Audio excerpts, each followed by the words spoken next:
Hello दोस्तों, स्वागत है आप सबका कोस्मो हेल्थ केयर में। दोस्तों आज हम बात करेंगे घुटनों में जब अंदर की साइड गैप कम हो जाता है तो उस कंडीशन में हमें क्या करना चाहिए जिससे कि गैप बढ़ जाए और हमारे घुटने ठीक हो जाए।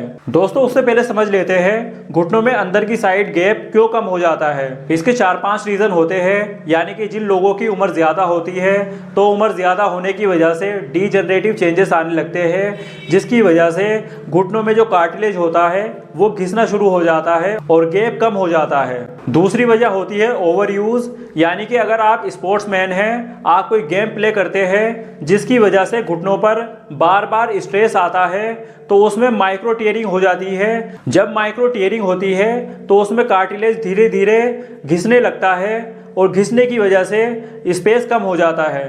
तीसरी कंडीशन होती है ओबेसिटी, यानी कि अगर कोई इंसान ज़्यादा मोटा है तो ज़्यादा मोटे होने की वजह से घुटनों पर ज़्यादा वजन होता है और स्पेस कम हो जाता है। चौथी वजह है ऑस्टियोआर्थराइटिस, जो कि एक बहुत कॉमन वजह है घुटने का स्पेस कम करने के लिए।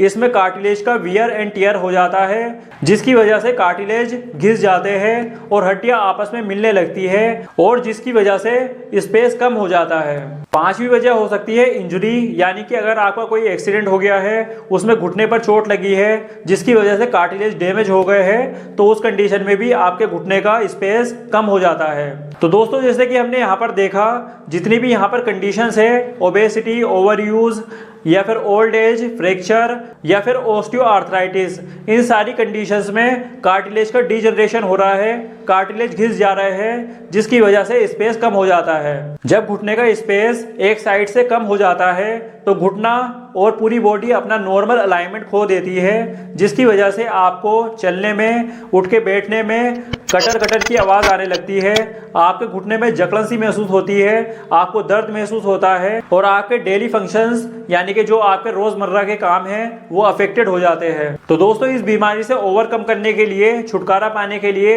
हमें कौन सी एक्सरसाइज करनी चाहिए, इसके बारे में आज हम आपको बताएंगे। यहाँ पर हम आपको यहाँ पर 2 एक्सरसाइजेस बताएंगे जो कि बहुत ज़्यादा अच्छी एक्सरसाइजेस है। अगर इनको आप अच्छे से करेंगे तो आप अपने घुटने में स्पेस भी बढ़ा लेंगे, यानी कि आपके घुटने का गैप जो कम हुआ था वो भी बढ़ जाएगा और आपके घुटने में ग्रीस भी बढ़ जाएगा। अगर आपको अच्छा रिजल्ट चाहिए और जल्दी रिजल्ट चाहिए, आपको जल्दी सही होना है, आपको ये दोनों एक्सरसाइजेस हफ्ते में कम से कम 5 दिन करनी है। अगर आप 7 दिन करेंगे तो ये बहुत अच्छी बात है, लेकिन अगर किसी वजह से नहीं कर पाते हैं तो कम से कम 5 दिन आपको ये करनी है और दिन में 2 बार आपको करनी है। 2 एक्सरसाइजेज है, कोई ज़्यादा मुश्किल बात नहीं है।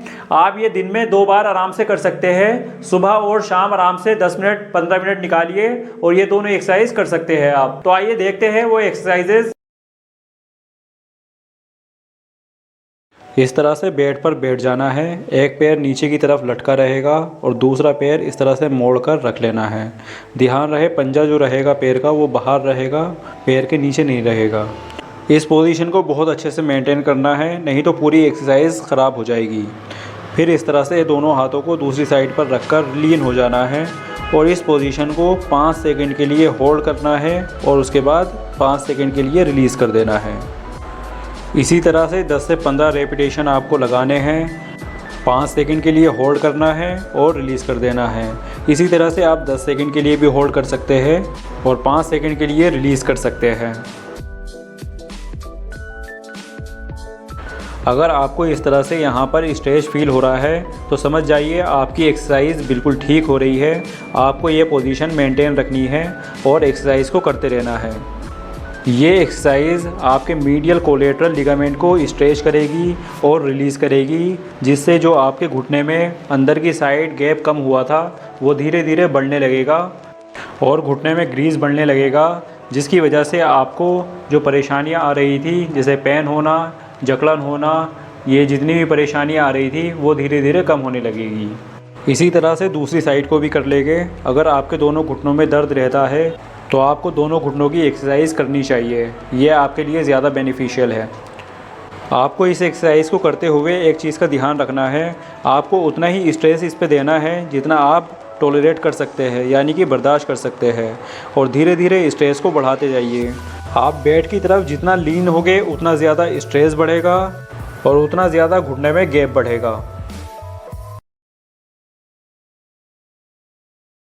स्टूल पर इस तरह से बैठ जाना है और एक पैर को थोड़ा सा दूर लेकर जाएंगे और एक हाथ रान पर रखेंगे अंदर की तरफ और दूसरे हाथ को घुटने के जोड़ पर इस तरह से रख लेना है और इस तरह से घुटने को धीरे धीरे नीचे की तरफ दबाना है। जब घुटना नीचे पहुंच जाए तो आपको इस पोजीशन को 5 सेकंड या फिर 10 सेकंड होल्ड करके रखना है और उसके बाद धीरे धीरे इसको रिलीज़ कर देना है। इसी तरह से 10 या 15 रेपिटेशन लगाएंगे हम इसके। ये एक्सरसाइज भी मीडियल कोलेटरल लिगामेंट को स्ट्रेच करेगी, रिलीज़ करेगी और उसमें फ्लेक्सिबिलिटी डेवलप करेगी, जिसकी वजह से आपका जो गैप रिड्यूस हो रहा था वो धीरे धीरे खुलने लगेगा और आपके घुटने में गैप बढ़ जाएगा। आपको इसमें ध्यान रखना है, आपने जो हाथ रान पर रखा हुआ है वो स्टेबलाइज़ करने के लिए है, यानी कि आपके जो हिप के मूवमेंट है उसको रोकने के लिए उस वाले हाथ को रखा हुआ है ताकि वो ज़्यादा मूव ना करे। और दूसरे हाथ से यानी कि घुटने वाले हाथ से जो घुटने पर हाथ रखा है उससे हमें रेजिस्टेंस लगाना है ताकि हमारा मीडियल कोलेटरल लिगामेंट स्ट्रेच हो और उसमें फ्लेक्सिबिलिटी डेवलप हो जाए और जो घुटने में गैप कम हुआ था वो गैप बढ़ जाए। जब घुटने में मीडियल साइड गैप कम हो जाता है तो मीडियल कोलेटरल लिगामेंट की टाइटनिंग हो जाती है, जिसकी वजह से वो गैप और ज़्यादा बढ़ता जाता है। इसीलिए मीडियल कोलेटरल लिगामेंट की स्ट्रेचिंग करना बहुत ज़्यादा ज़रूरी होता है, तभी गैप बढ़ पाता है। इसी तरह से हम दोनों घुटने की एक्सरसाइज कर लेंगे। इन दोनों एक्सरसाइज को बहुत आराम से परफॉर्म करना है, किसी तरीके की कोई जल्दी नहीं करनी, धीरे धीरे ही नीचे लेकर जाना है और धीरे धीरे ही वापस लेकर आना है। इससे आप सीवियर इंजरी को प्रिवेंट कर सकते हैं। दोस्तों, आपको ये एक्सरसाइजेस कैसी लगी है हमें कमेंट करके ज़रूर बताएं और ये वीडियो अगर आपको इन्फॉर्मेटिव लगी हो तो हमारे चैनल को सब्सक्राइब करें, इस वीडियो को लाइक करें, शेयर करें।